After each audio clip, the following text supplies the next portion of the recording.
everyone, thank you so much for taking the time out of your day to visit my channel. In today's video, I'll be doing the review of the Kim Harrison's The Turn novel.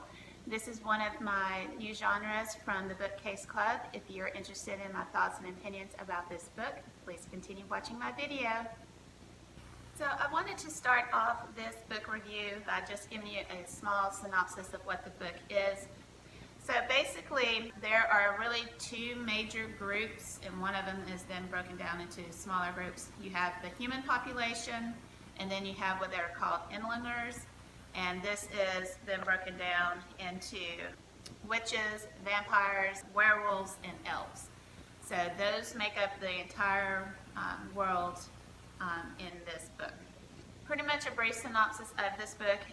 The elven or elvish population is dying out. They're on the verge of becoming extinct, and pretty much due to when they left their old world to come into the human world, the demons there, they pretty much cursed them so that their success rate of having children is not very high. So all of the inlanders, the different species that I just mentioned, they're in all different aspects of the human society. They're in the military, they're in politics, they are in science labs, those types of places.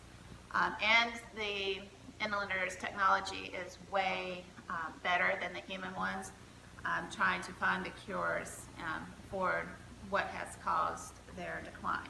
Trisk is a dark elf, and she's female, whereas Cal is the golden elf, who are in competition to find a cure for their species.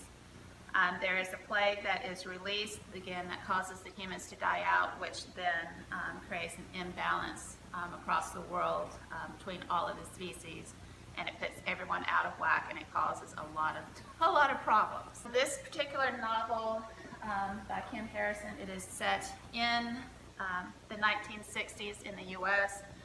Even though it does talk about other countries around the world, it's mainly in the U.S. Some of the things that I liked about this time period, because I'm always interested in things in the past, was all of the cultural references, the slang that they used in that time period, the clothing, how it's being described, and the hairstyles were very interesting to read about as well. Kind of the thing that I didn't really like as much, but it is a part of that time period, is that the value of women was really only if you were married, lived at home, took care of the home, took care of your husband, and you gave birth to children. That was pretty much where the idea of women, where their proper roles were and their worth was in those pretty much three areas. Even though women did start to work, they weren't in high positions. Most high-end or well thought of careers were male dominated. And this is pretty much a theme throughout both cultures of the human as well as in the inlanders world, in the elfish world as well. This book has two points of view, but occasionally it dipped into a third point of view. One of the points of view is from the female heroine type character. Her name is Trisk. She is, like I mentioned earlier, that she is a dark elf, so she does not fit the sought after mold of the elfish population. She is kind of almost treated as a second class citizen because of that, whereas the mold, or the what was thought as, you know, the right or proper, is if you have blonde hair and green eyes and pale skin. Those were the qualities that made the population, that's what they sought after, that's what they wanted, and that's pretty much the high privilege, and those who really had weight in the community was of that bent. But she, unfortunately, she is a dark elf, so she is again treated or looked down upon because of that. She also doesn't fit the role because her goals are not to have a husband, to have children, to continue on the line, at least not at this time in her life. She wants to be one of the people who find the cure for their population, to go into a male-dominated field in genetics when she is female and she's a dark elf. So that she's not really given an opportunity to work within her own species. She is shunted off to a human lab to work with their kind of archaic technology versus being given the tools to work with that others of her culture get to use. This character also is a little bit of a dynamic character. You do see her progress a little bit. It's not an astounding change by any means throughout the book because she is a little bit, in a way, egocentric because she wants to prove her worth. She wants credit for her work, and she does some shady and not so nice things to try to keep her work when someone else tries to steal and get credit for the hard work that she's put in. So she does have that kind of, it's my work, and that very stubborn demeanor to her. And later in the book, towards the end, she does change just a little bit, so I would say she is a little bit of a dynamic character, but not as clear-cut as I've read in other books. Okay, and and throughout the book, she has this unabiding hatred for the other point of view person in the book as well. And that person is the male villain, definitely a villain character. There is not much redeeming about this character. His name is Calamat, but he also goes by Cal for short throughout. He is a male elf. He definitely is the villain. He does fit the required mold and is from a wealthy family. So he's golden hair, light pale skin and the green eyes. So he fits all of that. He did have kind of a bad childhood, but that's not an excuse to be how he is. He is an extremely self-absorbed character. He has this sense of entitlement, and I think that came from pretty much how he was raised. He is extremely envious of all the successes that Trisk has, and he thinks that he should be given the praise and that his work should trump hers. He's male, he has all of these advantages, and she shouldn't be in a male field, is kind of where he feels like. He wants pretty much everything that she has worked so hard for. He always looks for the easy way out. He does not feel ashamed or bad that he wants to discredit her and take her work as if it was his own, and so that he can get all the funding that she is being given, even though she's in a second-class research facility. Even though he's been given the top-notch facilities to work in, he still cannot achieve everything that she has done with less technology. He blames her for pretty much everything that goes wrong in his life, that it was because of her that he didn't get to go to his first choice of job after graduation. Everything is her fault. He is an incredibly static character. Throughout the entire book, he has no shame putting the blame on somebody else other than taking the blame for his wrongs and his mess-ups. And he goes to some extreme lengths to make sure that he is not blamed for anything that he has done that causes a lot of problems throughout the book.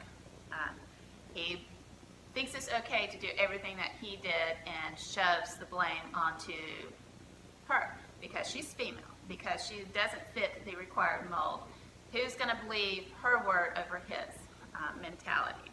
And then the last kind of point of view that is given is from the human perspective. This human, he loves her. As he's worked with her over the years, he's fallen, in love with her. He wants to fight for what is right because humans are not supposed to know about the inlanders.